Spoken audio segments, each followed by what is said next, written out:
Paano kung gusto mo magsuporta pero nilalayo ang bata at kinasuhan ka pa ng vowsy?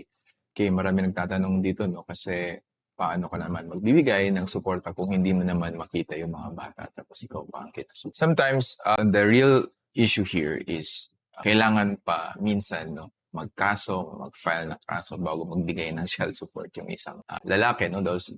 That's the usual case. But of course, child support ay isa pong karapatan ng bata. So, hindi ng magulang. So, ibig sabihin, kahit may kaso, hindi nawawalang obligasyon na magsuporta. So, what do you do here? Kahit may kaso na, kailangan mo pa rin magbigay. So, you still have the obligation to support. So, kung gusto mong magsuporta, kahit na nakalayo, you still have to prove that you are supporting your child. So, it could be through Mlulier, GCash, through bank transfers. At idokumento mo lahat ng yung attempts, no, na magbigay ng suporta. So, kung hindi makukuha sa ganoong paraan, pwede ring mag-file sa korte para i-deposit ang support legally, especially pag hindi talaga tinatanggap, no? So, sa ganitong paraan, natutupad mo pa rin ang iyong obligasyon na magbigay ng suporta nang hindi mo nalalabag yung batas. So, this is just legal information, no? Not legal advice. Iba-iba ang epekto, no, ng ating advice. Depende po sa facts at sa court orders ng isang kaso. So, kung may ganito kang sitwasyon, kumonsulta agad sa abogado bago gumawa ng hakbang. Attorney, ano po bang pwedeng ikaso sa pulis na sa pilitang pumasok sa bahay kahit walang search warrant or warrant of arrest? So, diretso ko lang sasabihin, hindi porket pulis pwede nang basta pumasok sa bahay mo. May limitasyon pa rin ang kapangyarihan nila. So, under our constitution, sa ating saligang batas, protektado ang bawat mamamayan laban sa illegal search at arrest. Okay? So, ibig sabihin, bawal pumasok ang pulis sa loob ng bahay kung, number 1, walang search warrant. Number 2, walang warrant of arrest. Number 3, at walang legal na exception tulad ng pursuit, consent, o life-threatening emergency at iba pa. So, kung pinasok ang bahay mo ng sapilitan at walang maipakitang warrant, pwede itong pumasok sa illegal search at anumang ebidensya makukuha nila ay pwedeng invalidate sa korte. Depende sa ginawa ng pulis, pwede pong administrative case sa Internal Affairs Services ng PNP, criminal case tulad ng violation of domicile or unjust vexation.